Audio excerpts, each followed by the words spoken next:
Менің атам Тілеуқабылов Әлкен 1900 жылы Жаңарқа ауданында туған. 1932 ауыр жылдары Жамбыл облысы Сарысу ауданына қоныс аударған.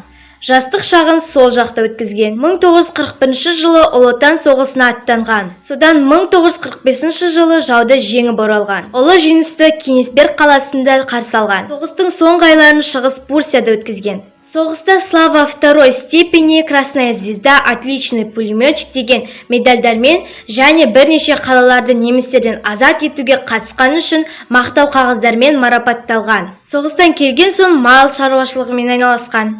Қызылжар теміржол депосынан зейнеткерлікке шыққан. 1991 жылы 25 ақпан айында Жәйрем кентінде 91 жасында дүниеден өтті.